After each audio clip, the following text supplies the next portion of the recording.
lot of darn nonsense.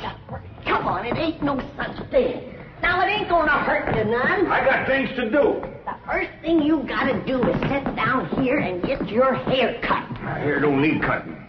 If it gets any longer, I'll have to... I declare, you fight hair cutting like a steer fights branding. Well, the last time you cut my hair, you did brand me. How did I know somebody poured hot gravy in my bowl? Smarted considerable. Sure plastered your hair down nice, though. No, I might go to selling that stuff. Greedy? Sure made your hair look mighty sprucey. Yes, sir. You were slicker than a peeled onion. Smelled like one, too. Sir, I'd go to selling that stuff.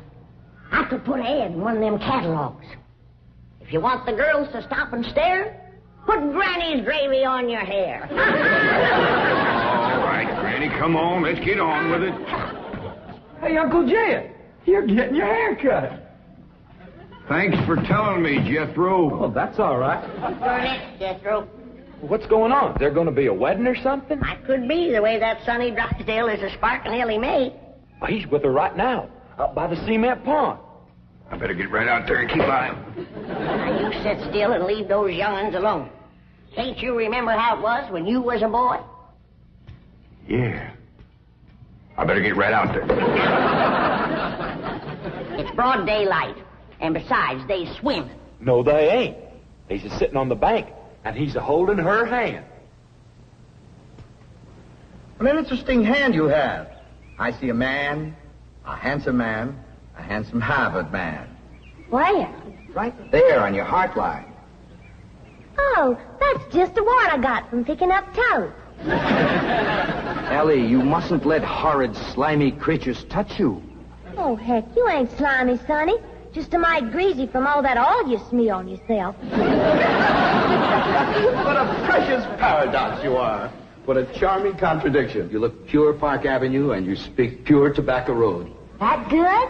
Good? It's fascinating. You're a challenge to me, you child of nature. You are the raw clay from which I will mold a perfect woman, worthy of a perfect man. Me. You know Shaw's Pygmalion? I don't even know Shaw, let alone his pig. Oh, you woodland sprite! You forest little bird. You are so refreshing after all those intellectual types of Vassar and Wellesley. You make me feel superior. That good? Good? It's divine.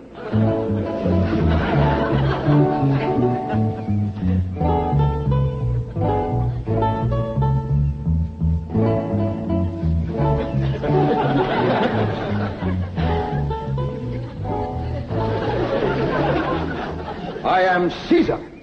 You are a fair-skinned captive, a barbarian slave. Shall I drag you through the streets of Rome behind my chariot? Or shall I throw you into the arena with my lions? No, Caesar has other plans for you, my little savage.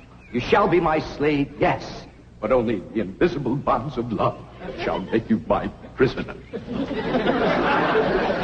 Come, I shall strum upon my lyre and recite odes to your beauty. What say you to that, fair maiden?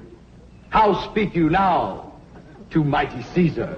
I declare, Sonny, you're more fun than a bucket of tadpoles.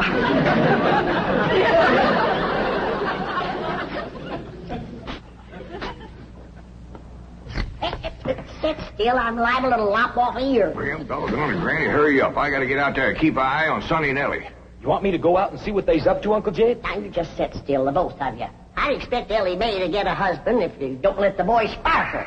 Well, Elly ain't never been learned about such things. Jed, sparking is like breathing. You don't learn to do it. Somebody slaps you and you go at it. Boy slaps. Now, I declare you're wiggling worse than a worm in a bait bucket. You want your daughter to be an old maid? Of course not. Next year she'll be too old to get a husband. She's almost 18. That old. Sure is. She done waited too long, Uncle Jed. Why, no boy wants to marry up with a middle-aged woman. Elly May can get herself a husband anytime she wants to. Well, she's the purtiest and... Now, don't get your old feathers riled up, you old rooster, you. Elly May'll be all right if you just leave her alone. Well, I ain't sure Sonny Drysdale's good enough for her. He's considerable older than she is. Well, don't worry about that, Uncle Jed. His family lives a heap longer than most folks. Yeah? Yeah. Sonny told me that there's been a member of his family living in Boston since 1632. Well, that rascal's over 300 years old. He was a greening you. Yeah, you sure swallowed a whopper. No, ma'am. Sonny's honest. Why, he's so honest he has to have somebody do his lying for him. Do his lying for him?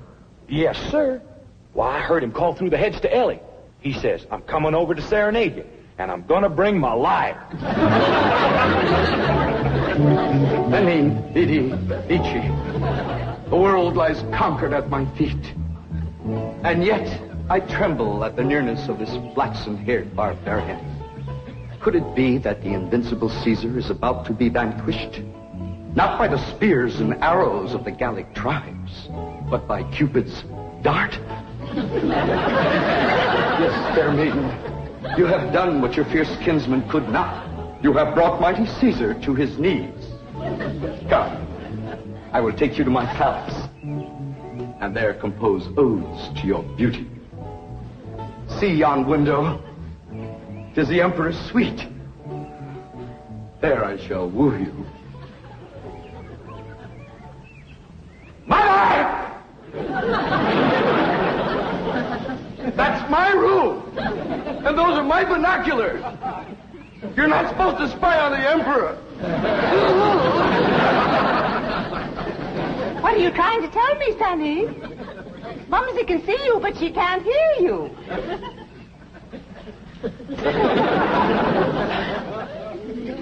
Yes, darling, Mumsy is watching. You look magnificent, like Apollo, the god of manly youth and beauty, the god of poetry and music. Look out! You're getting near the water. Be careful. Wait! Mommy will get your inner tube. Come, fair maiden, and I shall sing of your golden tresses and your azure eyes and your skin of alabaster and your other charms that set me aflame. You mean you really burn it? Yes, dear one, and only you can put out the fire. Okay.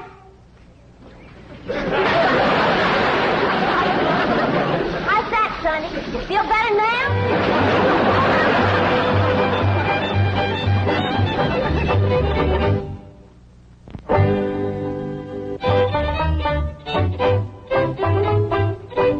All right, Jethro, you're next. Oh, hi, Elly May. Where's Sonny?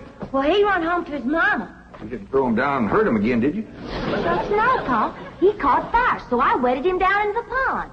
Sounds like you done the right thing. How'd you catch fire? He said it was my charms that set him to burning. What charms was you toting? Well, just my sack of crawdad bones and my buckeye. You never heard of crawdad bones and a buckeye starting a blaze? What happened to your rabbit's foot? I didn't have it. There you are. You can expect trouble when you ain't toting a rabbit's foot. You know what my teacher over at Pot School said about toting a rabbit's foot? What? She said it's a superstitious invocation contradicted by scientific knowledge. It's always nice to know you ain't been doing something foolish. Don't you worry none, Elly. You go jump into a purty dress, and I'll walk you up a love charm that I guarantee'll bring Sonny Drysdale back. Yes, I am, Mother. I'm going back. Sonny, darling, you're delirious. Here, breathe some of this penicillin. I'll send for an ambulance. Mother, I am perfectly all right. Of course you are, precious. A nice rest in an oxygen tent is all you need. I don't need an oxygen tent or an ambulance. All right, just relax. And Mumsy will call the police. Police? But of course. I mean to have that violent, dangerous girl arrested for attempted drowning. Mother, you will not call the police. I'm going back there right now to see Elly May. Ah, darling, that's very brave of you, but you're in no condition to make a citizen's arrest. Mother, I'm not going to arrest her. I want to help her, to work with her, to tutor her. What? She's like a wild, wonderful jungle cat, and I'm going to tame her. Honey, you are delirious. I'll call the doctor. Mother, mind is made up. That girl needs me. For the first time in my life, somebody really needs me. I need you. The whole world needs you. Elly May Clampett needs me, and I need her. I'll be her Pygmalion, and she'll be my gallant pig. Sonny, you're not becoming emotionally involved with that creature. She's not a creature, Mother. She's a girl. A wild, wonderful, beautiful, ravishing girl. Yes, I am becoming emotionally involved. I forbid it. She's not socially acceptable for my baby. Mother, I'm not your baby anymore. I'm a man in search of a woman.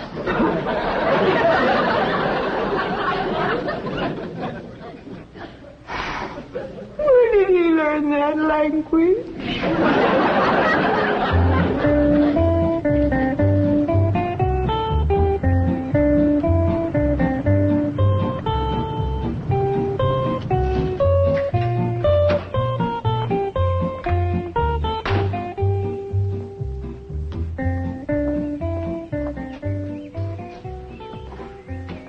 Hello, Duke. You noble veteran of the chase. Are you homesick for your forest paths and mountain trails? You look like a cashier waiting for the bank examiners to arrive.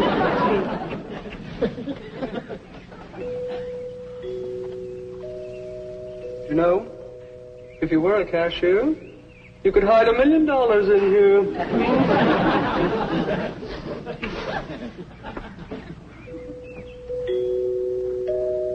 There goes that music again. Jethro, did you ever find out where that's coming from? No, sir, I didn't.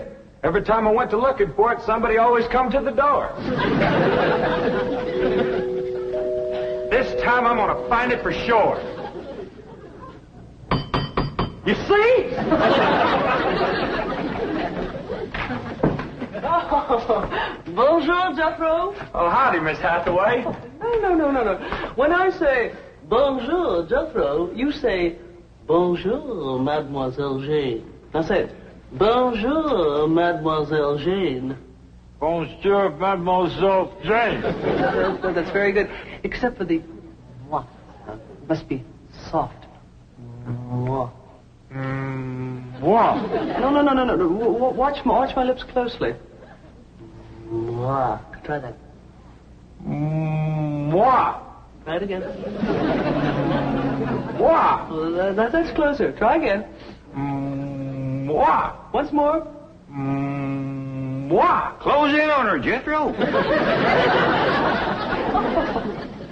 Oh, Mr. Clampett, I was attempting to teach Jethro to articulate the Gallic diphthong.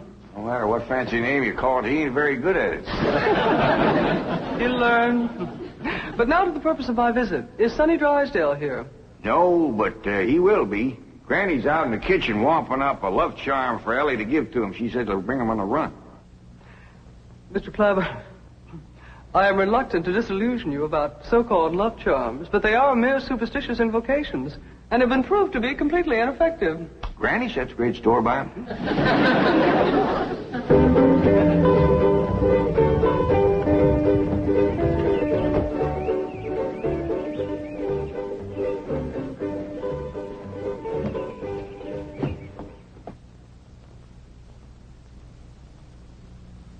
Here you are, Elly. One guaranteed love charm. Guard it with your life. What's in it, Granny? Oh, I darsn't tell you. Leastways, not just yet. But I'll give you the secret before I go on to my reward like my granny done to me. I'll guard it too, Granny. Granny?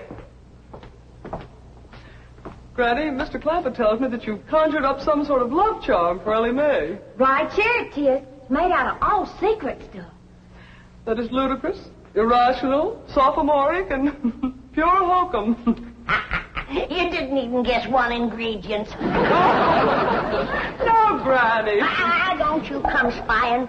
I'm telling you for the good of the country. If the secret of this love charm ever got out, I shiver to think what might happen. I wouldn't want it on my conscience. Hear me now, mongrel. Neither sleep, nor snow, nor vicious beast shall keep me from the side of my beloved. Here I come, ready or not. So, you still think it won't work, huh? That is correct. All right, Elly. Open up the pouch, mate. Now, when I drop this starching powder in it, quick close it, press it to your heart, and say, darling, darling, my true love, come a-swooping like a dove. Darling, darling, my true love, come a-swooping like a dove. This is Elly! Elly! I have flown to your side in spite of all danger. What fate, what power have I to thank for giving wings to my feet? That little old charm maker, me.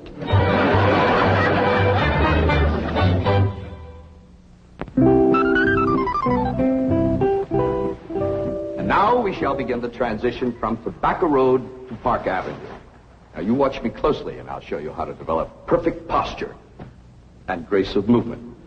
Ah, Kipling. Well, do you like Kipling? I don't know. I ain't never kippled. Oh, you are a challenge, you ravishing rustic, you child of nature. Now here, you try it. There we are. Now walk. Go. You'll have to try that again. Now sit down. Now watch me. We walk as though upon a cloud, and we glide with lissom grace. And as we walk, we always keep a smile upon our face. What's he doing? Out there is something called Kipling.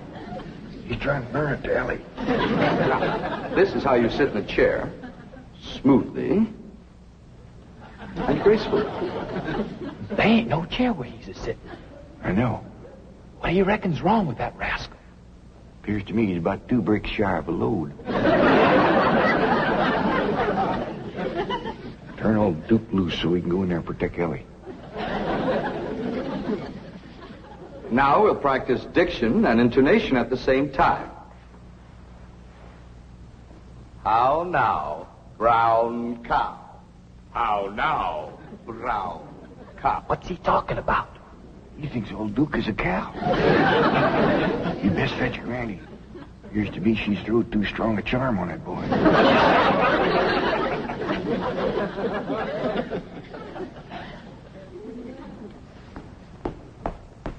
There you are. One guaranteed charmer. Now, you hold the bag while I sift in the starter. I know this is all a lot of absolutely ridiculous nonsense. Please hurry.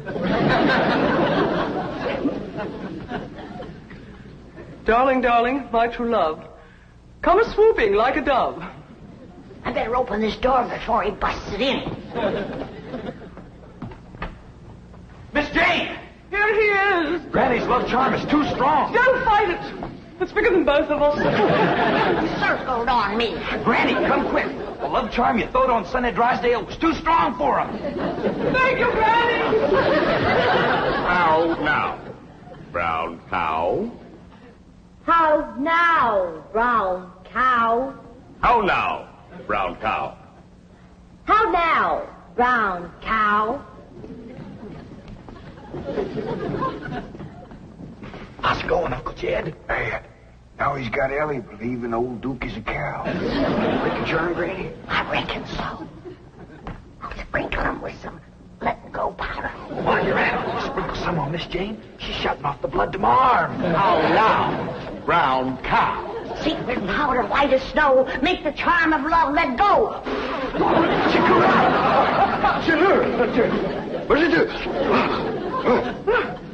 The spell is broken. Now please, everybody listen to me. I must have complete quiet and concentration if I am to transform this bucolic beauty into a sophisticated debutante. Now, I have studied drama at Yale, Harvard, Princeton, and Dartmouth, and I am probably the only living man who can accomplish this difficult cultural metamorphosis in the brief time available. Now, everybody please go while I transfuse into this simple, untutored mind the charm, the polish, the splendor that is Sonny Drysdale.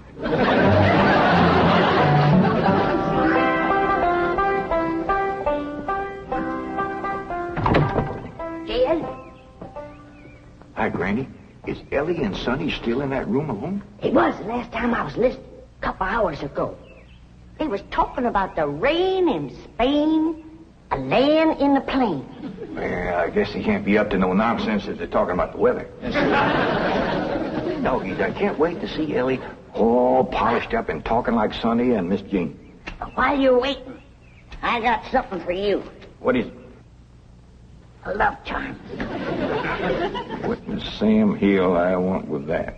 Ain't what you're wanting, it's what you're getting, a woman. And it's high time you got one, being a widower. Besides, the moon is right. That's why this stuff is working so high-fired powerful. So here. Well, I ain't interested in none of these la-di-da Beverly Hills women, so here. Well, they're interested in you, so here. Who says? Jethro says. Jethro don't know nothing, so here. I reckon Jethro ought to know what's going on in his own school. Besides, I saw her making sheep's eyes at you, so here. You caught who making sheep's eyes at me? Mrs. Millicent Schuyler Potts, that's who. Oh, now.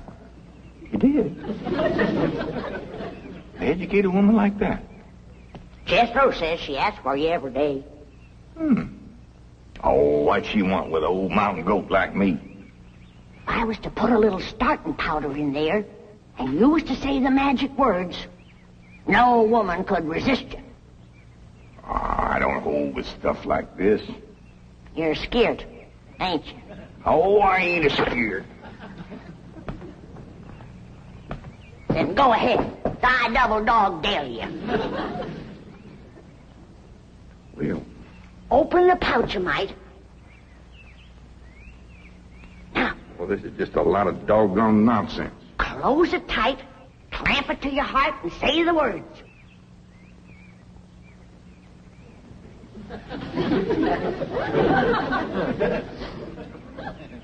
Darling, darling, my true love come a-swooping like a dove.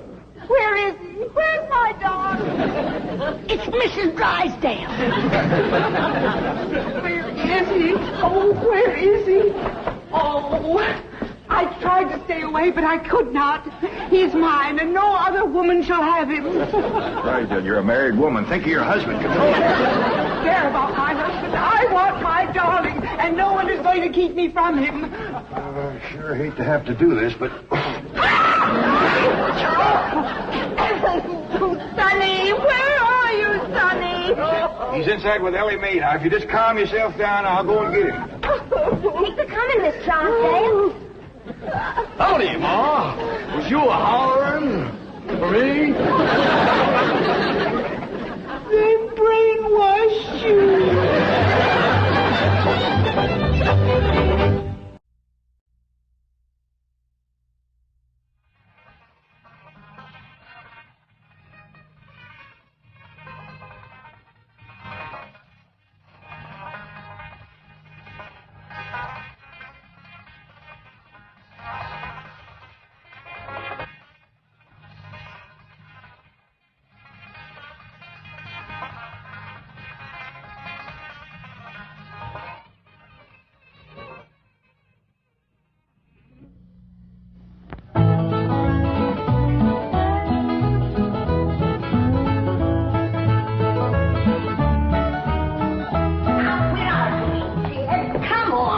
There's a lot of darn nonsense.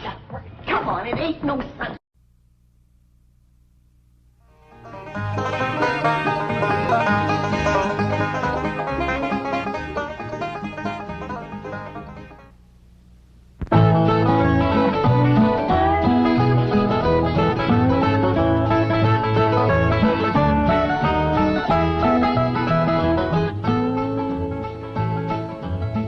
Oh, hi there, Granny. What you looking at? I'm looking at these pictures that Mr. Drysdale took of Sonny and Elly. Oh, yeah. He's right good, ain't they? Dandy. Jed, I reckon we'll be having a wedding around here pretty soon. How'd you know? Sonny's giving Elly a ring this morning. I couldn't get to sleep last night, and I heard them talking down by the door. All the way from your bedroom? Well, my window was open. That's still a powerful long ways to hear. Now I have to climb out into a tree and shinny down a ways. You heard Sonny asking Elly to get engaged? Plain as day. Sonny said, Elly, you going to be home in the morning? And Elly said, yes. And Sonny said, I'll give you a ring at 10 o'clock. Yeah, nuggies. Was putting her straight up for 10 right now. Hello? Oh, good morning, son. Sonny? Hey, Elly's here. Why don't you come on over? Oh, you want to talk to her on the telephone? Well, just a minute. Can't give a girl no ring on the telephone. Telephone, Elly! Okay, Pa. I'll get it up here. Oh, Granny, you hadn't ought to be listening. Well, it's a lot easier than shinning down a tree in the dark. I told him a nightgown. Sent a bunch of these back home to Cousin Pearl.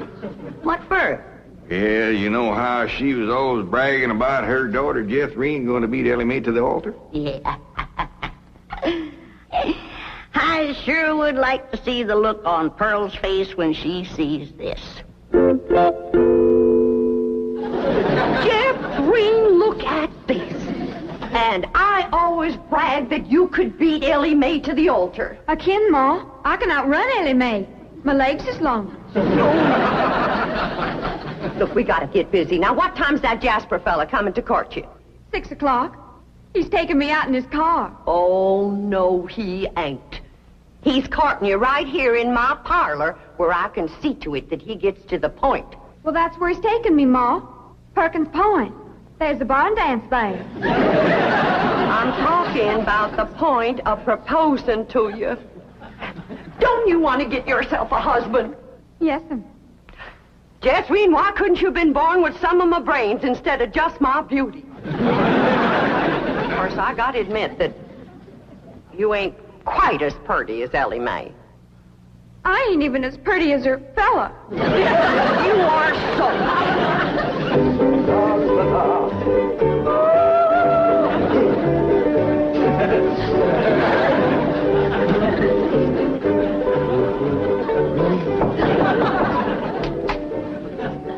Hi, Sonny. Hi, stepdad. Well, how are you and Elly Mae Clampett getting along? Marvelously. She's mad about me. Oh? How do you feel? The same? Really? I'm mad about me, too. Now, how do you feel about her? Oh, she's fun, stepdad. I like her lots. I'm going over there now and take her for a drive. Good, good. Her father has $25 million in my bank, you know. Yes, I know. She's, quite a beautiful girl, don't you think? Oh, ravishing. You know, I understand these country girls make perfectly wonderful wives. Strong, healthy, not afraid of a little work. So I understand. You know, Sonny, I have a position opening down at my back. Oh, it's not much to start with, but advancement could be rapid with my help. Certainly it would be enough to rent a nice apartment, settle down, take up housekeeping. Why don't you think it over and discuss it with Elly Mae? All right. But with all the money her father has, I doubt seriously if she'd want to work at your bank.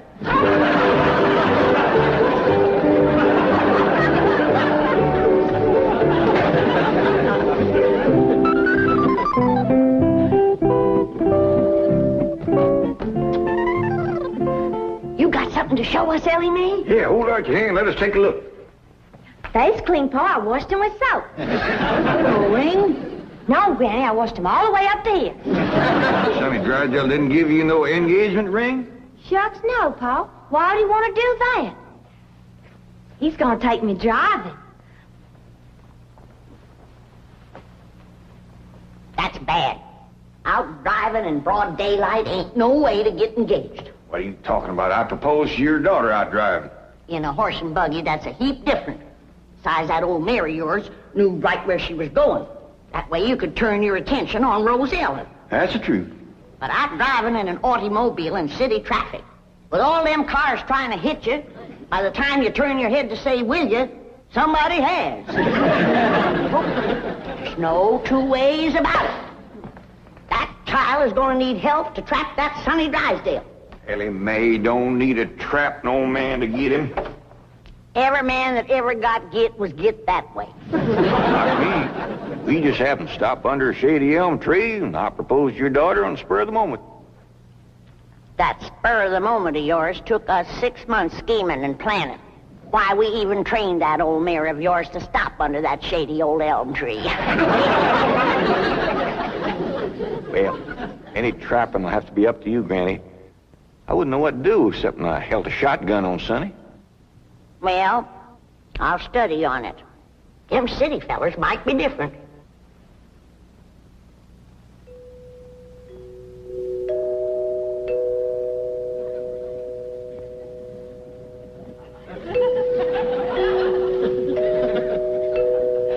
Jed, you reckon we'll ever find out where that music comes from? I reckon if we keep a looking.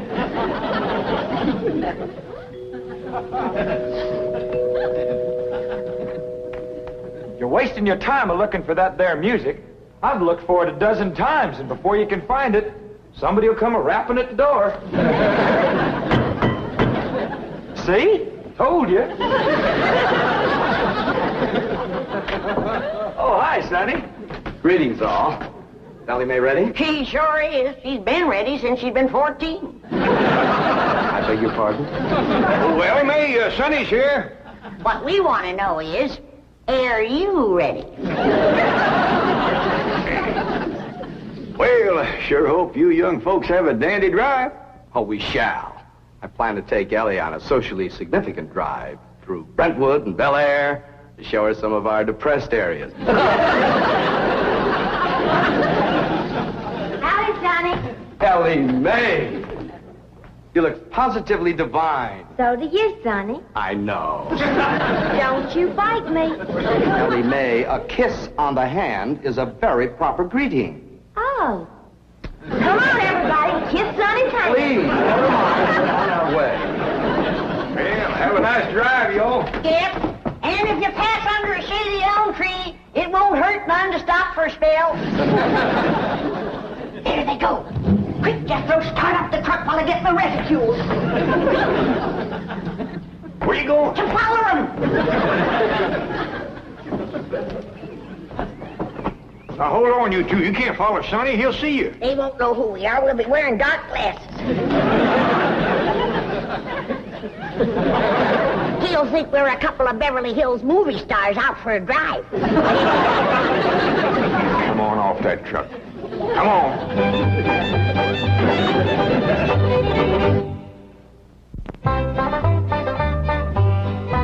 Jeffrey, did you pour the fudge out to cool? Yeah, Ma, but I'm afraid it ain't gonna get hard. Well, if it don't, you and Jasper can eat it with spoons, and I'll tell him I made it. You done dressing? Yeah, Ma. Well, come on in here and let me see how you look.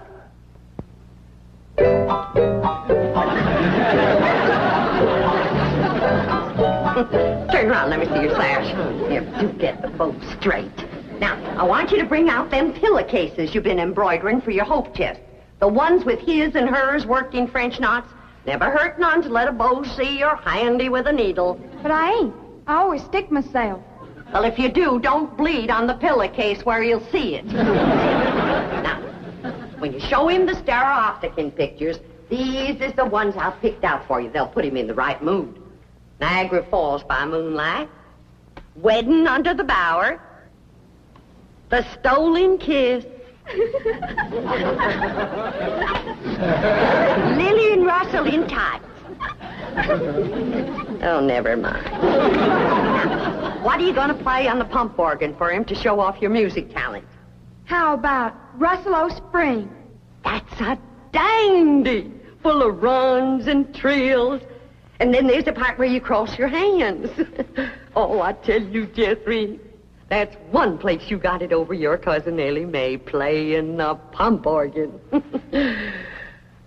Them hands can stretch pert near 2 octaves. And them feet is made for pumping. Well, it's almost time for Jasper to get here. How do you feel, darling? I feel like I'm gonna throw up. Now, Jed, Elly and Sonny will be here on the settee. And when he gets on his knees and proposes to her, and Elly says yes, you'll come a-running from that door, I'll come a-running from that door, so's we'll have him betwixt us and he can't back out. Annie, I don't want to be listening at no door. I don't think you would ought to neither. Jed Clampett, no wonder your daughter's crowding 18 and still an old maid. Why, if we don't get busy, her cousin Jeth'rene will beat her to the altar by a mile. She won't neither. Elly Mae's a lot prettier than Jeth'rene. Looks ain't everything. Besides, Jeth'rene has Pearl helping her, and Pearl's parlor. And that's the styliest and best courting parlor in the whole county. I don't see nothing wrong with this parlor. Oh, that's 'cause you're a man. This ain't got no style to it. Ain't got no lace curtains and ain't got no portiers. Ain't got no tidies or doilies. Ain't even got a pump organ. Got a piano? A piano ain't in it with a pump organ when it comes to courting. They's got a quiver to it. Just drives a man wild. And there ain't nothing that stirs a man like seeing a woman pumping a pump organ. I wish Sonny and Elly Mae'd get back. Wonder what's keeping them? My baby shoes. Aren't they cunning? Awfully stiff. I don't see how you ever walked in. Mother had them bronzed. Didn't help much. They're still stiff. What's this thing? Oh, that's my teddy bear. His name is Pooh. Would you like to kiss him? Well, not especially. I guess you'd rather kiss me. I'll kiss the bear. Oh, I guess you're not in a very romantic mood. A little music will remedy that. Would you like to dance? I ain't never tried. Well, you're in for a divine experience. I'll teach you. Now watch.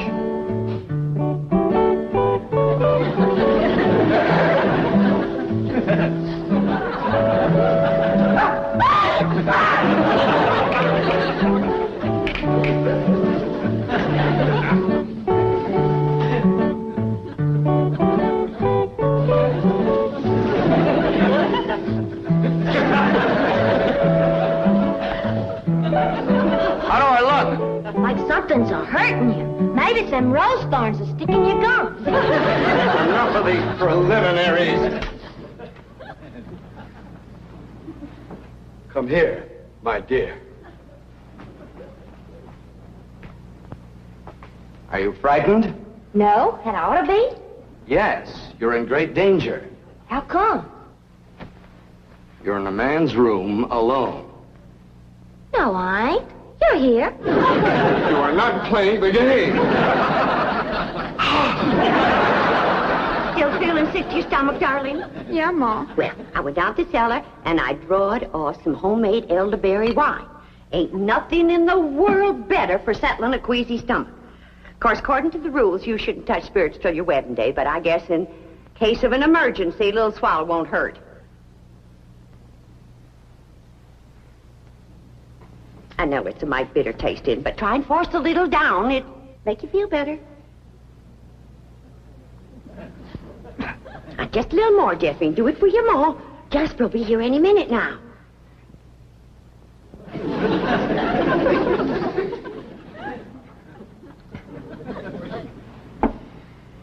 Feeling better? A little. I got it figured how we get you to play the pump organ for him. I know just what he'll say when he walks in, because everybody does. He'll say, "Wow, I declare, that's a mighty fancy pump organ you got there."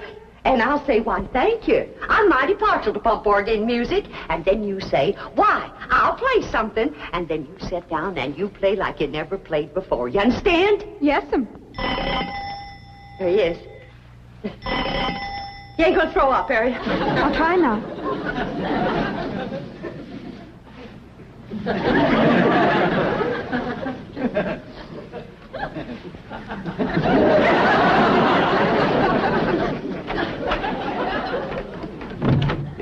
Miss Bodine. Why, Jasper Depew, what a surprise. Catherine, honey, look who's here. Evening, Jethrine. Jathrine's had a little nervous upset. I reckon it's the strain of all those beaux that come a-courting. I swear I got to sweep them out of this parlor every day. Hey, that's a mighty fancy pump organ you got there, ma'am. Why, thank you. I'm mighty partial to pump organ music. In fact, I'd just love to hear some pump organ music right now. I'll play you some, ma'am.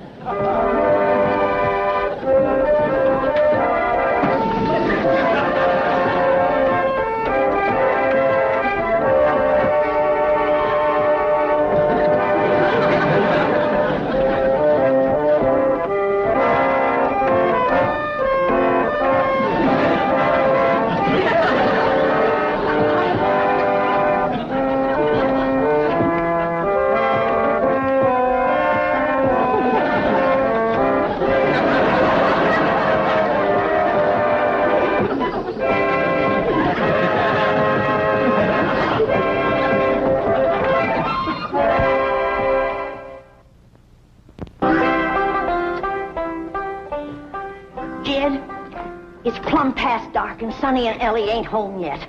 Where could they be? What are they doing? Are they engaged?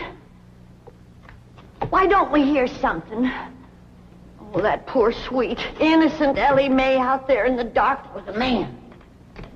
Jed, maybe something happened. Now maybe something. Granny, calm down. Elly can take care of herself. I reckon you ain't nervous, huh? No, just sitting here whittling. Well, what you're whittling on used to be the arm of that chair.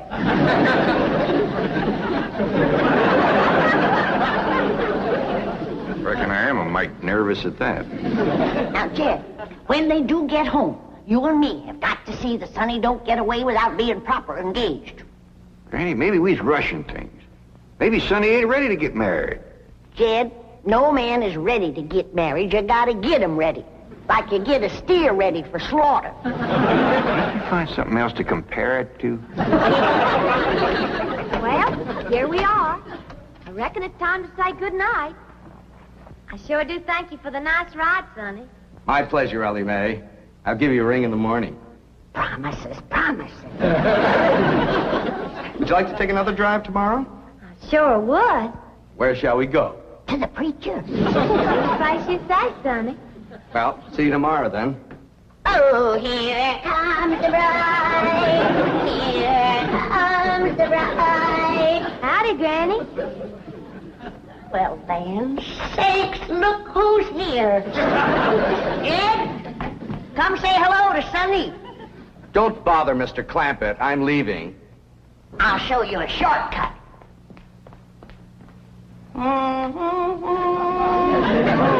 Howdy, Sonny.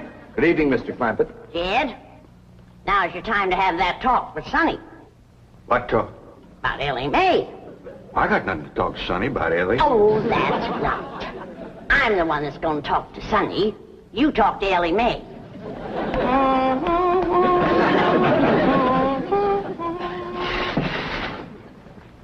Did you have something to tell me, Paul?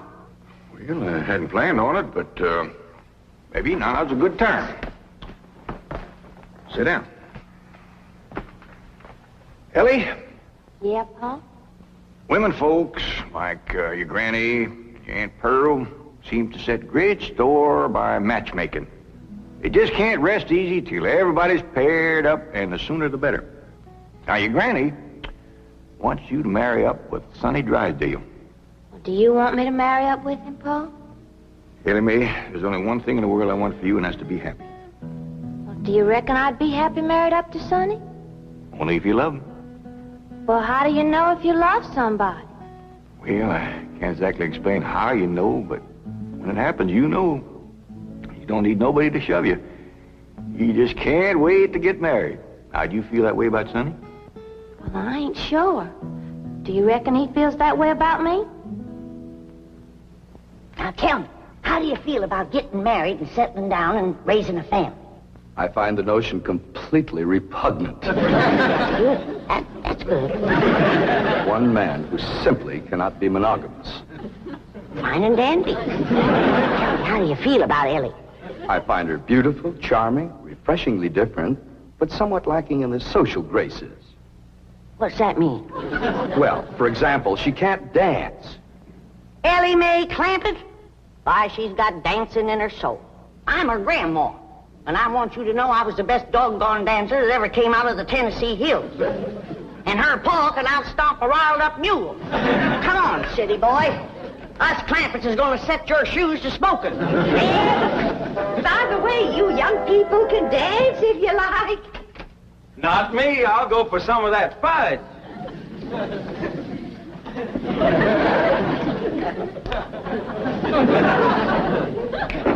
Come on, honey, let's dance.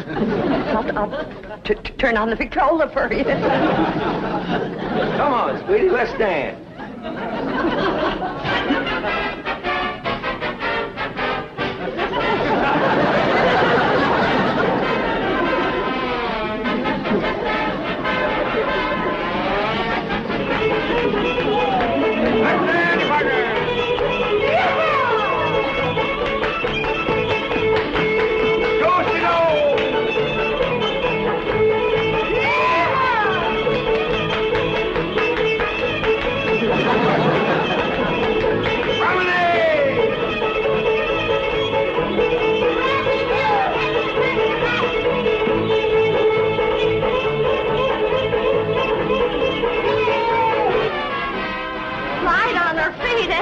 You'd never know she was moving them.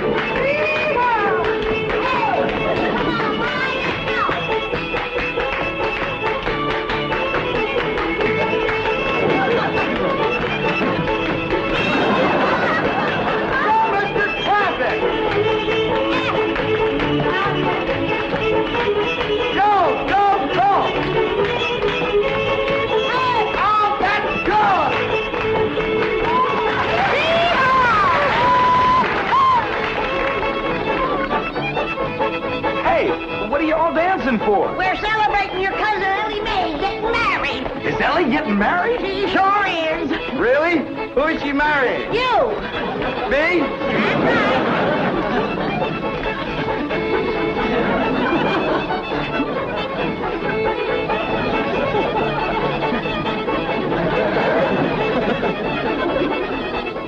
That's right.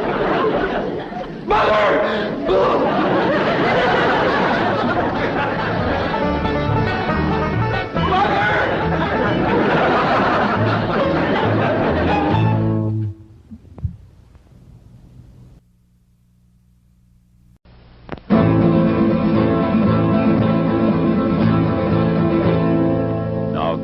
Upon your chairs and hold your children tight. A mighty feud is starting and you'll see it all tonight. The Clampett clan is fighting mad, their honor's been besmirched. Sweet Elly Mae's been courted, but the darling ain't been churched.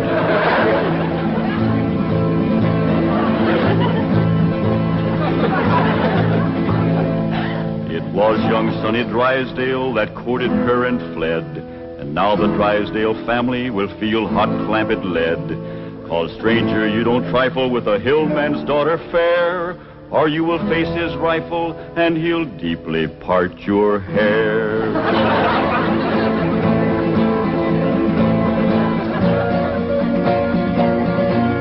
Now here's the handsome rascal that started this here feud. A Harvard, Yale, and Princeton man, a shifty city dude. His game was love and run away, 'cause that's the way he lives. But they don't allow such doings with their female relatives.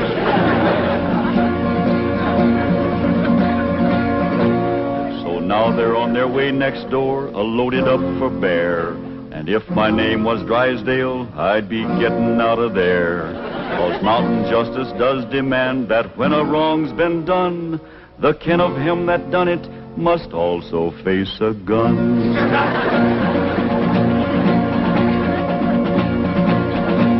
Now Sonny noticed Elly Mae beside the swimming pool, and when he seen her figure, he lost his yen for school.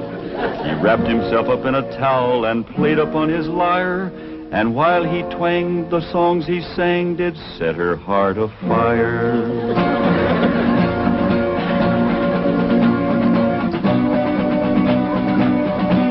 He drove his fancy auto up and took her out to Spark, and all alone, unchaperoned, he kept her after dark.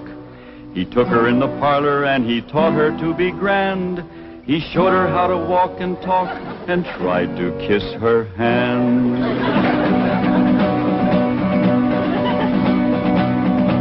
He took her to his private room to see his loving cup, and a man that wins a prize for that ain't on the up and up. He wooed her with a tango and a rose betwixt his teeth, a smiling on the outside, but a leering underneath.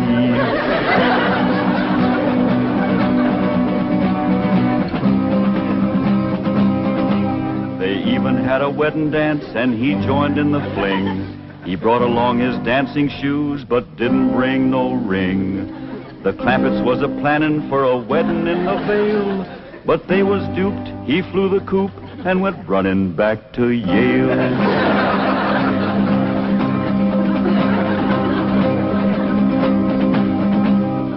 And now the Clampett clan is here to even up the score. I wouldn't want to be the man who opens up that door. He'll have to face their fury, on revenge they are intent. And if his name is Drysdale, his life ain't worth a cent. It's that butler fella. When will you Clampetts learn there are no possums to hunt in Beverly Hills? Ain't possums we's after, it's Drysdale. Well, they're not at home. Mrs. Drysdale returned to Boston with Sonny, and Mr. Drysdale's at the bank. Let's shoot him. There ain't gonna be no shooting unless it's talk first. When will Mr. Drysdale be home? Not until late this evening. That's talk enough. Let's go to shoot. Now, Granny, you can't shoot an unarmed man. That's right. I lost my head. Here. Now, when Jethro counts 3, we go at it. 1, 2. Now, hold on. Mr. Butler here ain't done us no wrong. He's one of their clan. I said there ain't gonna be no shooting unless it's talk first. I'll speak to Mr. Drysdale. Thank you kindly, Mr. Butler. Yes. Thank you very kindly, Mr. Butler. Why didn't you ask him to dance with you? I was ashamed of you in front of these young'uns. Is that any way to learn them feuding? It takes my family to know how to feud. Why, we drove the Botkins clean out of Napoleon, Tennessee, chased them off, burnt their shack, and shoveled their footsteps off the path. Hot diggity dog. That's what I call feuding. I'm sure proud to come from a family like yours, Granny. That's the Moses family. Too bad our blood is being thinned out, cooled off, and watered down with the Clampett blood. Now, Granny, you just simmer down to a boil. I'll see the right thing is done by my daughter. Jethro, you drive me down to the bank. Drysdale and me will have a man-to-man talk. Ain't you about a man and a half short?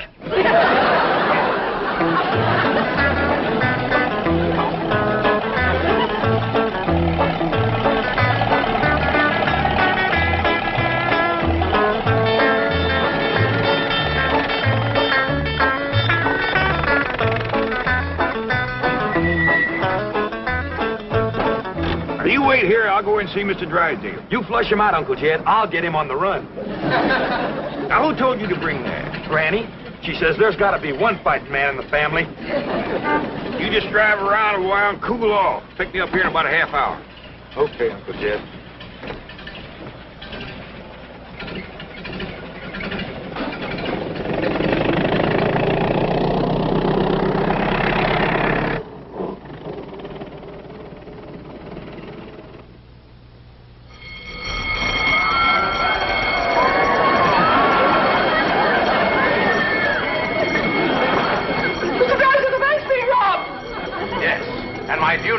Where are you going? As president of this bank, there's only one place for me at a time like this, my bulletproof closet.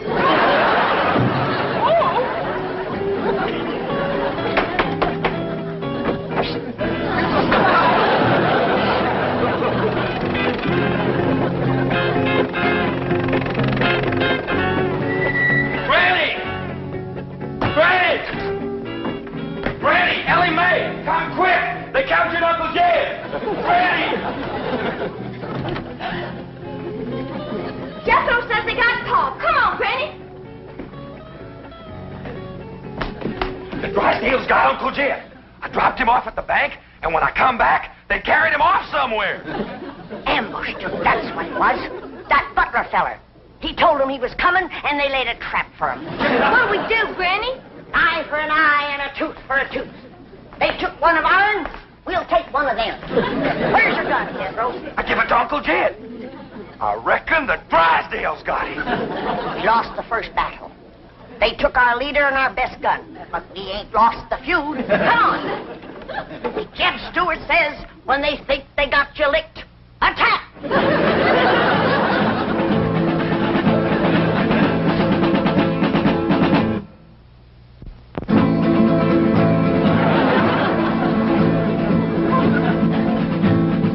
Now the feud is growing hot, the Clampetts lost a man. Their leader now is Granny from the fightin' Moses clan. Granny learned her feudin' while a child on mother's knee, when the Moses drove the Botkins from Napoleon, Tennessee.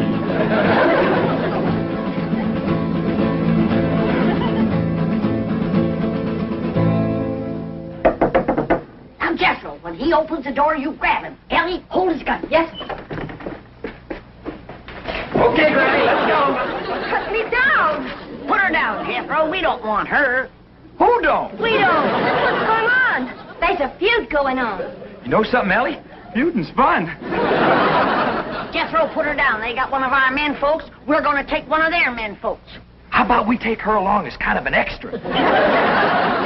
No, not unless they captured one of our women folks. Elly May, you go in there and surrender. I ain't gonna do it. Jethro, put her down. How about I towed her as far as home and then let her escape? A little at a time. Wait, what's the meaning of this? He's the one we want. You towed him, Elly. My arms is full. Jethro, put her down before I take you to the woodshed. You look awful busy, Granny. Maybe I should go to the woodshed and wait for you. I think I'd better call the police. Stop in your tracks while you're able to make them. Now you turn around.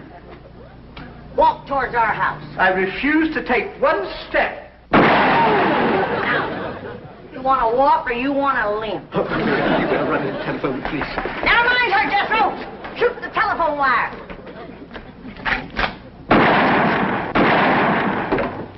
There's what's having your mind on women can do to you.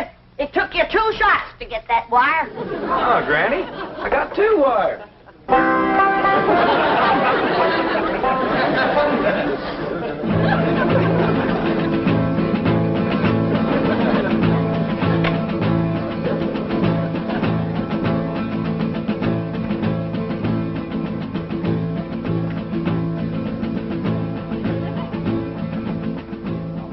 Good work, Lieutenant. You've apprehended what is obviously a very dangerous criminal. I'm coming over and personally hand the reward money to you and your men. What's that? Oh, just to you. Very well. Miss Hathaway, perhaps you'd like to drive me over to police headquarters. You're interested in psychology? I'm completely intrigued with the subject, but what's the connection? The fellow who tried to rob our bank must be a complete nut. They've got 2 psychiatrists with him. What are his psychotic symptoms? He claims to have $25 million.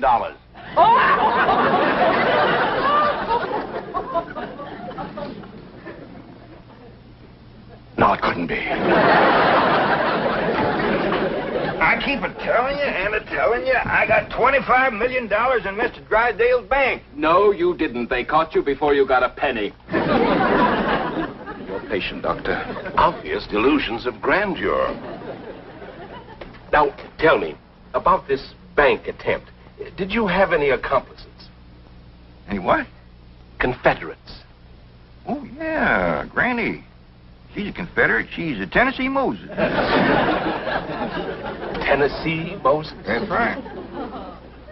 Tell me, did she lead her people out of Tennessee?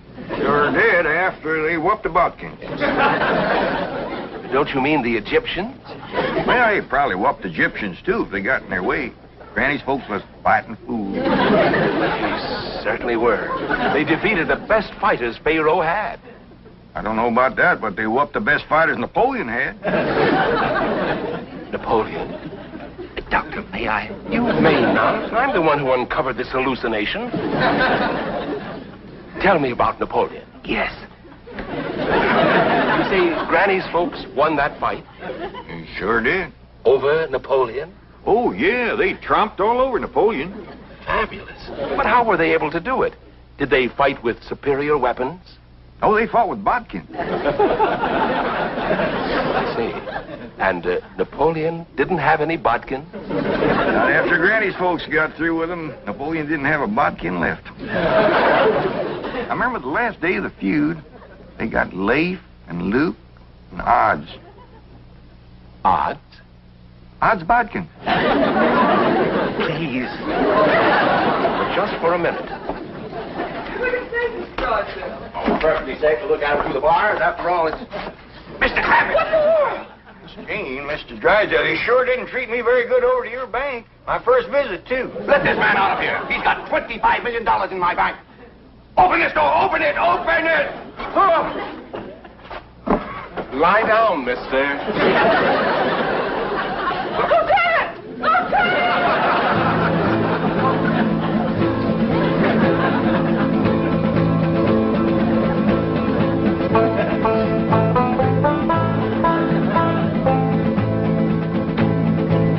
Got the prisoner all tied up, Granny. Good. Can I go back and get the other one now? No, you can't. You keep your mind on your feuding. Close the gates. Yes, ma'am. Throw up the barricade. Yes, ma'am. Good. Here. You walk safely while I check the lookout. Elly May! Any sign of the enemy yet? Not yet, Granny. All clear. Sound the alarm if you see a Drysdale coming. I will, Granny.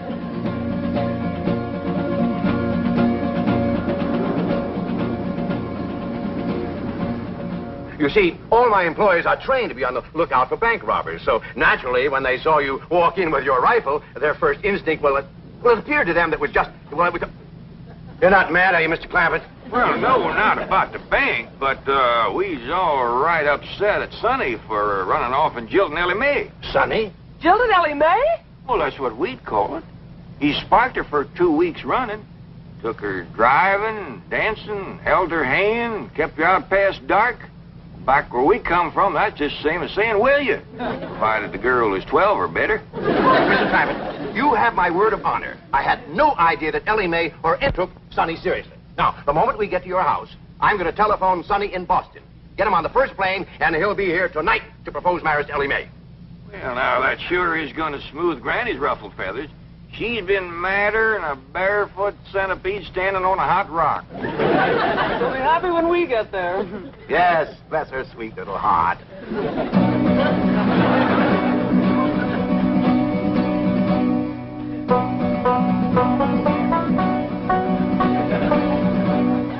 Granny, I see him. They're coming. How many is they? Miss Hathaway and Mr. Drysdale. And they's holding Paul prisoner. Come on down. We'll stop them at the gate or blast them at the barricade. Jethro, they's a coming. Get ready to do battle.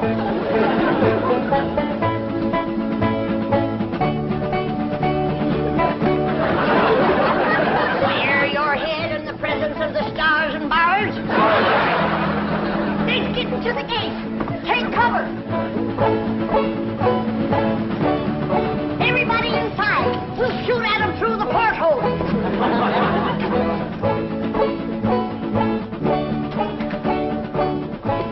You won't hit Paul, will you, Granny? Don't worry, honey. I can hit a new laid egg out of the nest without budging the hen. I'll get Jake.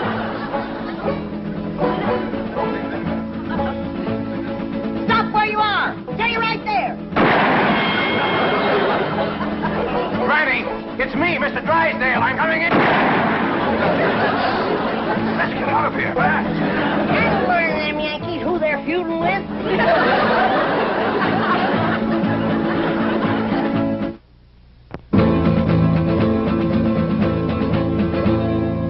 Now here's the Drysdale mansion where he's fleeing like a rat since Granny put a bullet through his $20 hat.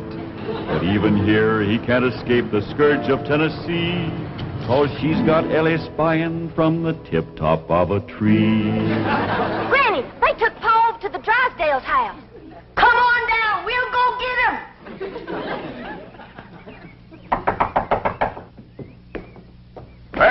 we'll have to call her on the telephone. When Granny's feuding, she's sometimes hard to reason with. Reckon seeing you with that rifle kind of set her off.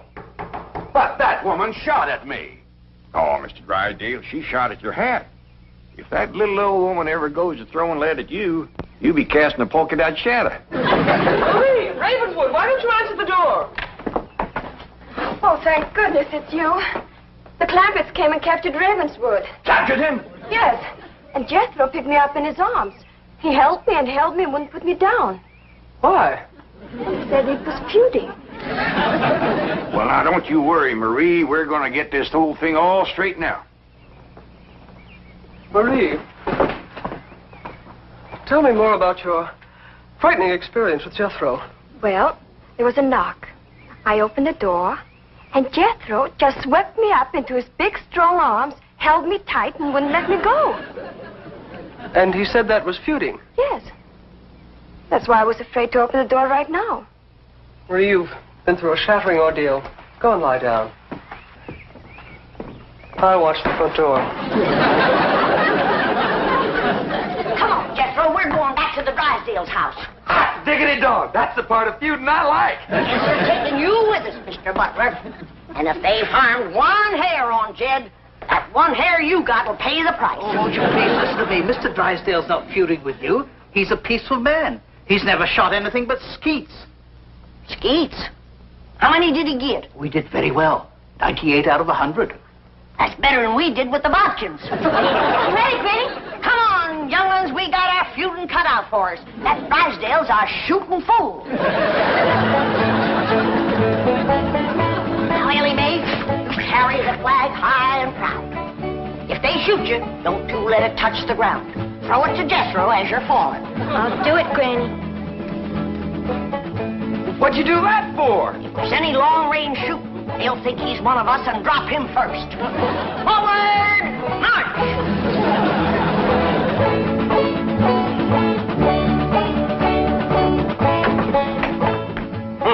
No wonder the phone wouldn't work. Marie said Jethro shot down the wires.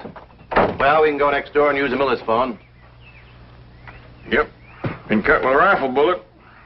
Kind of ragged, though. Jethro must have been upset. That's bad shooting, to cut those little wires with a rifle? Why, when that boy puts his mind to it, he can pick a gnat off a plate of grits at 500 feet in a heavy fog. I'm the only one who can outshoot him. Except for Granny and Elly May. Well, what skeet shooters you'd make. What's skeet? Oh, they're clay pigeons. That's what I shoot. Clay pigeons? Oh, it's wonderful. I love it. Your wife must be a first-rate cook.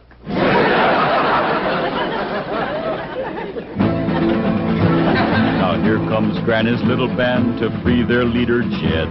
And anyone that blocks their path might just as well be dead. For though their numbers may be small, the flag that leads their way is the flag that led Pickett's charge at Gettysburg, PA.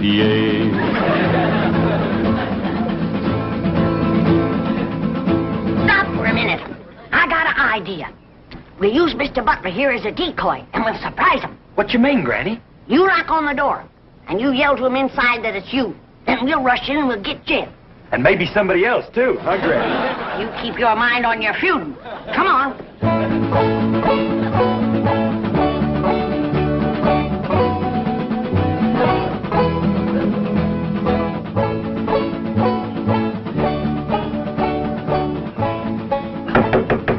It's me, Ravenswood. Open up. Marie! You may open it. Nothing to be afraid of. It's just Ravenswood. Step aside, decoy. Elly, you guard him. Jethro. When they open the door, we'll rush him.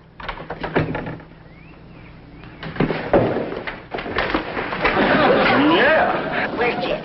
What'd you do with him? Talk fast. Oh, he's not here. He's next door with Mr. Drysdale. Search the house, Jethro. Jethro! Jethro! Yeah, Granny? Put her down. She's light as a feather. Put her down and go look for your Uncle Jed. Now go search the house. Jethro, you're unfamiliar with the place. I'll show you around. What'd you do that for? A feud is a feud. Granny, here comes Pa and Mr. Drysdale. Ah, I'll pick that varmint off like I picked a bodkin off a rail fence. Hey, what in the world are you doing? I'm guarding a decoy, Pa. Ravenswood, you Boston Yankee, bear your head in the presence of our flag. See, our flag? My family came from Tennessee. Mine did too. Jed, I always did like this man. Why, sure, Granny, and he's going to make Sonny do the right thing by Elly Mae. What does that mean, Pa? Going to make Sonny come back here and marry you. I don't want to marry Sonny. You see, Granny, the whole doggone feud was for nothing. Not altogether, Jed. Why, we might never have known that Mr. Drysdale here was a fine gentleman from Tennessee. Yeah. Tell me, ever hear of the Moses family? Hear of them? Why, my mother's family feuded with them for years. You mean your mother was a bodkin? Drysdale, don't ask me why. I just commenced a running. You heard him. Run, you yellow bodkin, I'm a Moses.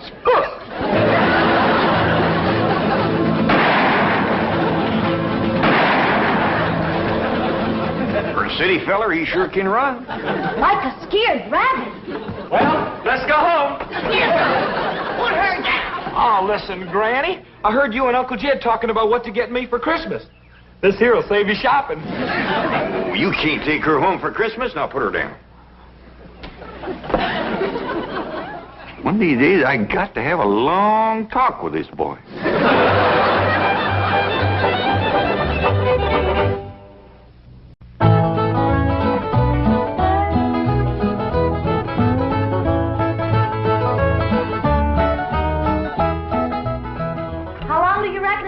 To get home, Paul. Jethro figures about 6 days, hard driving. Where are you going with that wood? Granny wants it on the truck. Put it down. With all the wood we got back at the cabin, we sure ain't going to haul none from Beverly Hills. Oh, she says it's for on the way. On the way? Granny, what in the world are you doing? I'm making sure we don't freeze to death. It's warm here. Won't be when we get in the mountains. You figure to keep that thing burning for 6 days? And 6 nights. Don't forget, it's December every other place but here. Damn blame California. The weather's as mixed up as the people. I'll be glad when I get back where there's some snow and ice.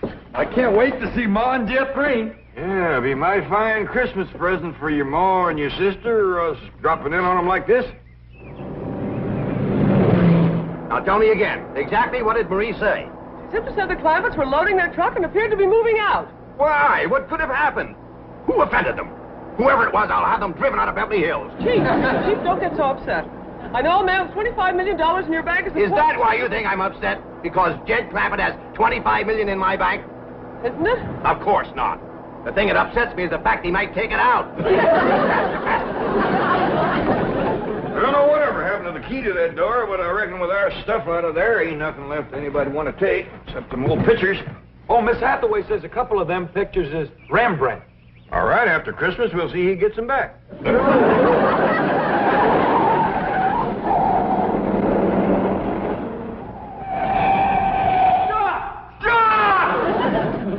are you going? Going home. What? Oh, please, you can't go away and leave me like this.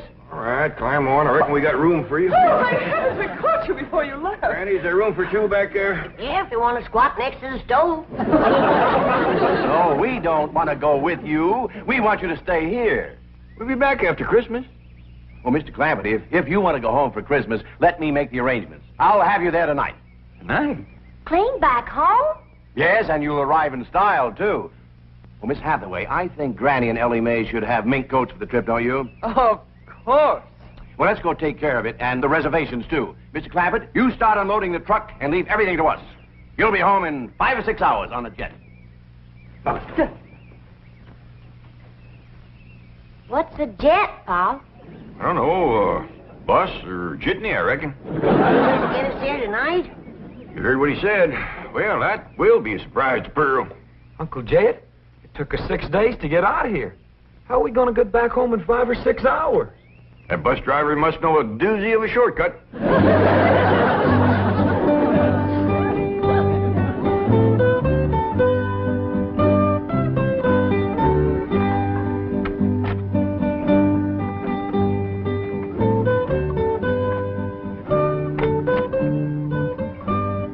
Pat, have we got plenty of champagne and caviar? I guess so. Why?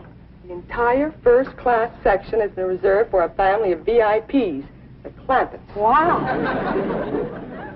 Young ladies, I presume you've been advised of special arrangements for the Clampett family? Oh, yes, indeed. Certainly have. Here they come now. Oh, get a load of those minks. Granny, Elly Mae, right this way. I'm sure you'll be quite comfortable in the lounge. This way. Uh-oh. How did they get past the gate? Let's get them out of here before the Clampetts see them.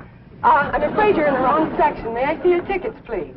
Well, I don't think we got any. Say, this bus sure is fancy. Why? You've come to the wrong place. You want the bus station. Now, just go back the way you came and ask for the Traveler's Aid. Now, they'll help you. Oh, yeah. Well, thank you, ma'am. Granny, Elly Mae, come on. We're on the wrong bus. Mr. Clampett, what's the trouble? This is Mr. Clampett? Of course. Right this way. Jethro? Here, Jethro. Keep the tickets. Now, Mr. Clampett, you have the money Mr. Drysdale gave you. Yes, ma'am. Right here. A limousine will meet you and take you to Pearl's house. And Mr. Drysdale is phoning ahead to Mr. Brewster to be sure your cabin is in order. Well, don't let him give away a surprise to Pearl. Oh, he won't. Well, happy landing, Merry Christmas, and au revoir. Merry Christmas to you, too. And Jethro, here's something for you if you promise to bring it back to me. Take good care of them, and remember, the tall, young, good-looking one is mine.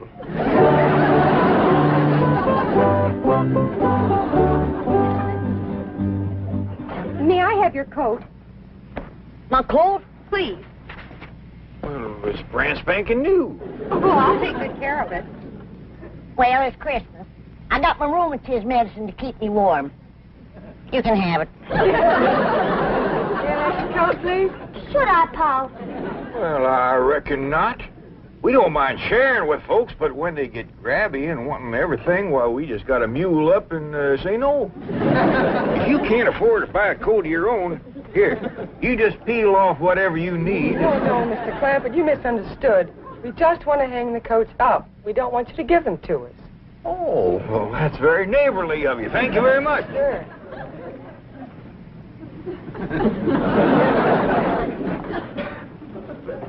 Now, if you'll all be seated over here until we get underway.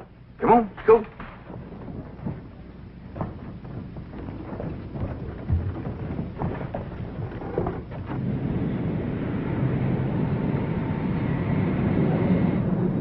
Now, fasten your belt.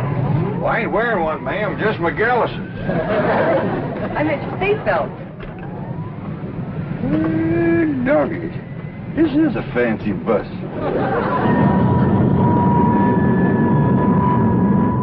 Looks like the bus is commencing to pull out. Now we'll see if this bus driver knows an all-fired fancy shortcut. Elly, that's you and me watch the road so we can remember it. Okay, Jethro.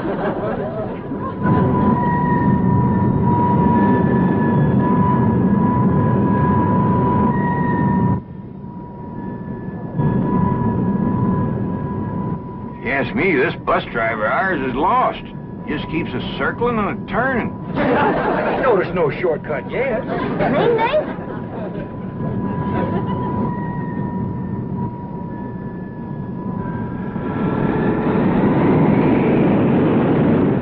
Listen to him erasing that engine. Yeah, but the wheels must be spinning in the mud. We ain't moving.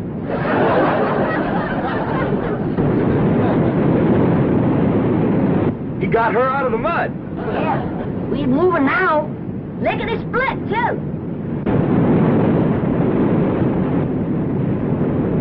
My doggies, if he gets to going much faster, this thing is going to leave the ground.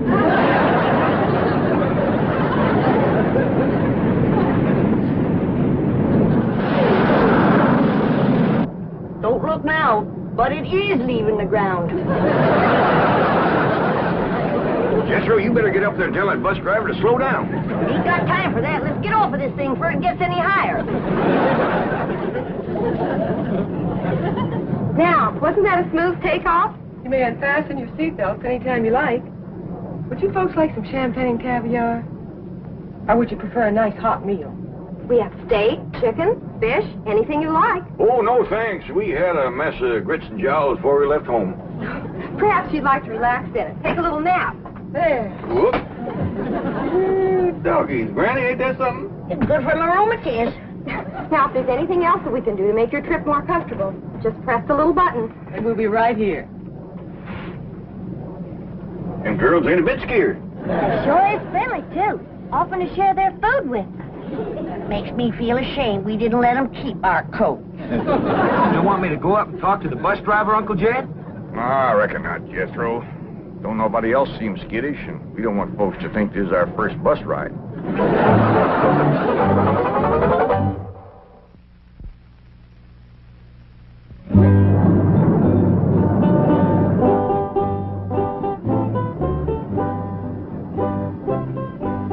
Jed. Yeah, Granny? It sure will be nice to see snow again, won't it? That's the truth. Christmas just don't seem like Christmas without it. And Pearl's house is all especial pretty in the snow. She sure is going to be surprised when we all come tromping in there tonight.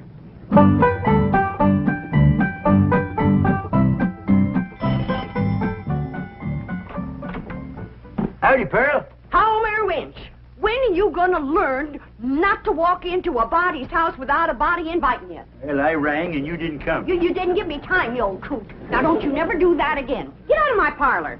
I like you when you're mad, Pearl. You're an exciting woman. Homer, you get out of here. I don't have time for your foolishness. Jethrine and me is going to California to spend Christmas with Cousin Jane.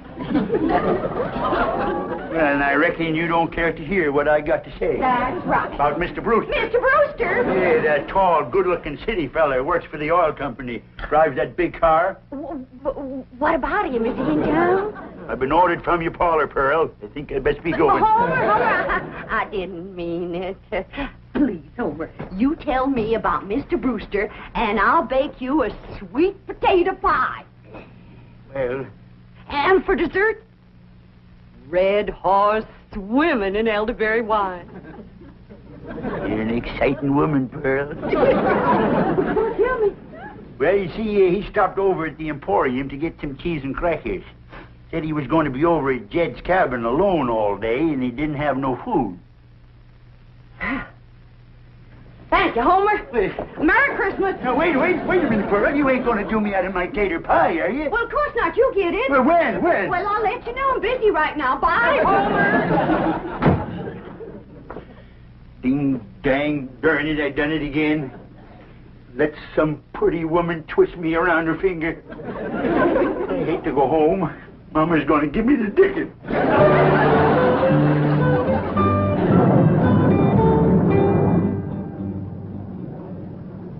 Jed. Yeah, Granny? I just had a terrible thought. What's that? Suppose we get to Pearl's house and she ain't there. Where would she be? Out chasing that Brewster fella, that's where. Ah, she ain't likely to catch him in her horse and buggy. Whoa, Betsy.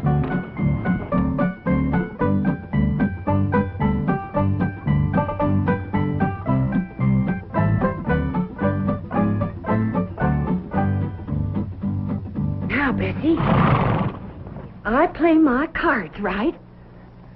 You get to keep that there blanket permanent. Because I'm going to have something else to keep me warm. A husband. Ain't that a beautiful word, husband? Husband. And what's more, I'll be riding in that big, fancy automobile. So you can retire to pasture with that good-looking racehorse from Hot Springs. Well, I thought I heard a horse. Mrs. Modine. Won't you come in? Well, thank you. It's mighty cool today, ain't it? Yes, it is. Well, it's nice to see you again. I'm sorry it's so cold in here. Didn't bother to build a fire in the fireplace, and I'm afraid that kerosene stove doesn't put out much heat. Well, I can't stay but a minute. I just came by to give you this and say Merry Christmas. Well, thank you. Oh, you shouldn't have. Oh, it's just something that I made myself. Oh, nice. Land to mercy. Look at this place. Why, You men just can't manage alone, can you? It takes a woman. Oh, please don't bother. I won't be here. You see, I'm going home to Tulsa for the holidays. I won't go to no trouble. I'll just throw together a little snack, and while you're eating, I'll tidy up a bit.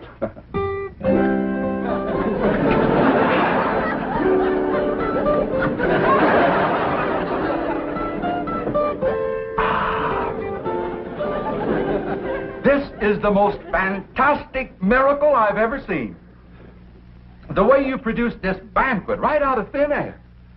Ham, fried chicken, roast pork, and this delicious sweet potato pie. That's my own special recipe. Oh. Here, wash it down with some red horse and elderberry juice.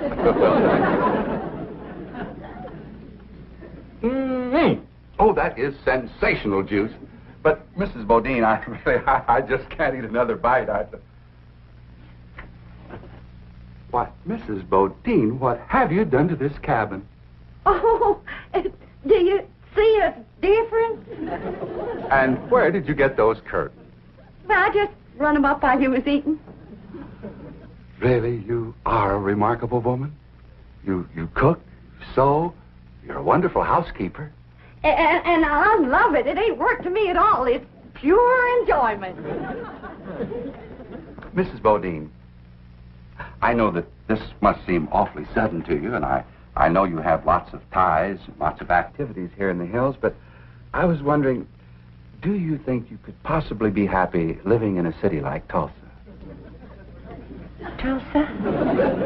That's where you live, ain't it?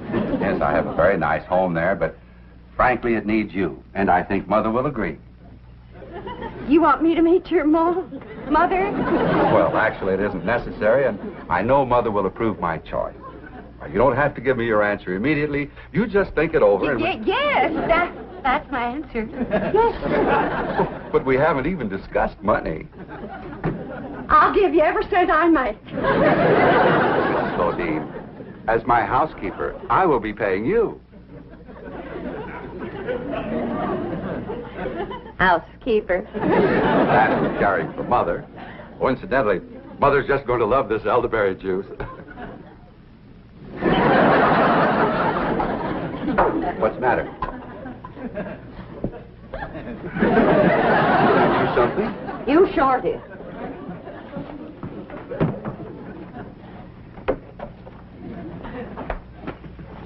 You let me cook for you. You let me sew for you. And the ham. You let me house clean for you. Now then, I don't know what it takes to get engaged in Tulsa, but in these here hills, you've done enough to get yourself promised, hitched, and honeymooned. Really, Mrs. Bodine, I didn't mean to. I'm going to Beverly Hills to spend Christmas with my cousin Jed. And when I tell him what you done, he ain't gonna take kindly to it. What, Mrs. Bodine? I give you my word that You give me my hand-knit socks. Your feet can't get no colder than they are right now.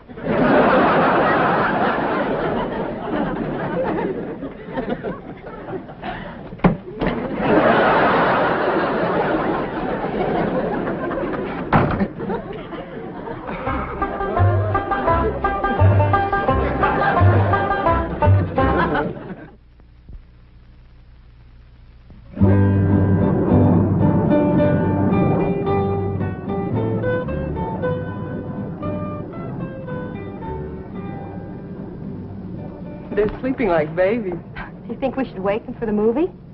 I don't know. It's a lady super western, just the kind of picture they'd enjoy. Well, why don't we start it, and if they wake up, fine. Good idea.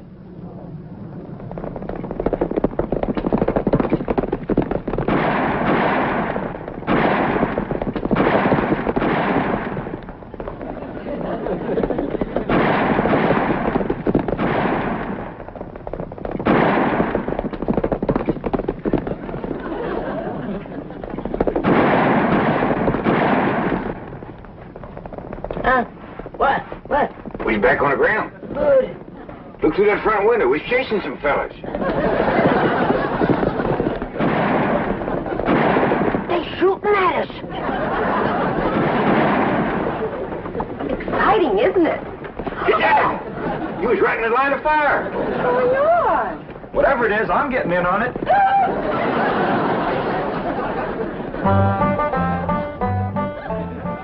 But, Mr. Drysdale, Pearl is on her way to California to see them. Well, can you catch her in time? Oh, I think so. She's driving a horse and buggy. I'll tell her family's on the way. No, this is a surprise. Well, then what'll I say? But say anything to keep her there until the Clampetts arrive. Now get over to Pearl's.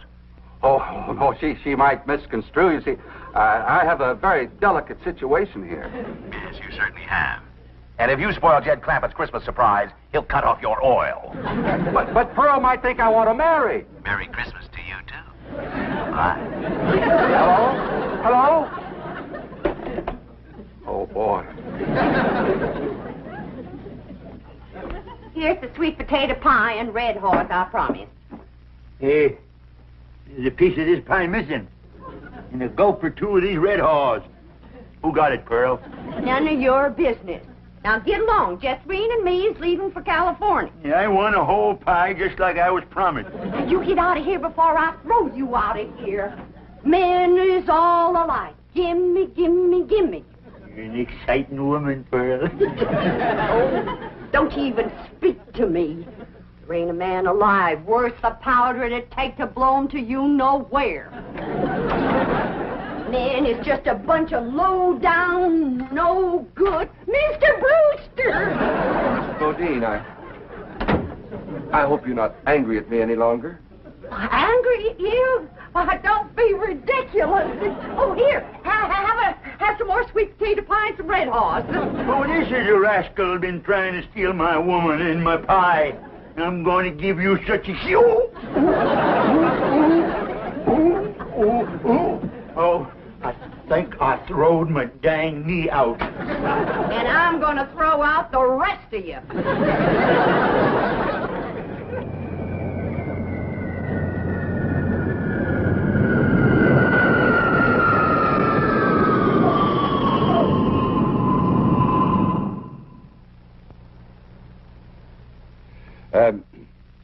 You see, in my business, what I mean to say is that I'm away from home a lot. And, well, I think that a husband should, that is, what I mean to say is that, in my opinion,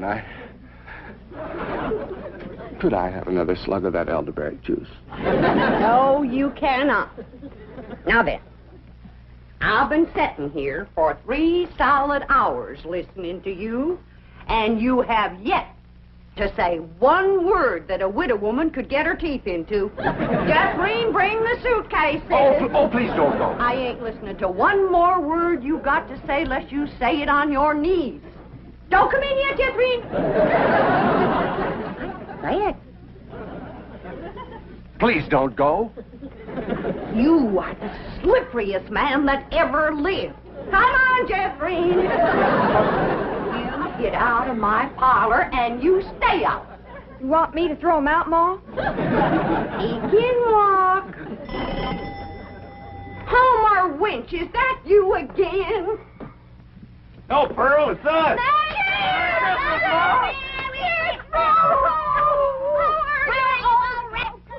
Merry Christmas, Jethreen.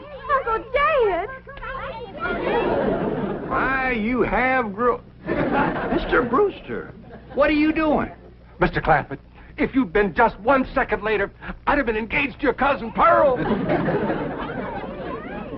back out, everybody. Please, Mr. Clampett. Jingle bells, jingle all the way. Oh, what fun it is to ride in a one-horse open sleigh. Dashing through the snow in a one-horse open sleigh. O'er the fields we go, laughing all the way. Bells on bobtails ring, making spirits bright. What fun it is to You're nothing but a two-timer, Homer Winch. Girl told me about you sparking her, you old rascal, you. You're exciting when you're mad, Granny. Say, how about going for a little sleigh ride with me? You promise to behave? Sure I do. Well, we might as well stay here and sing.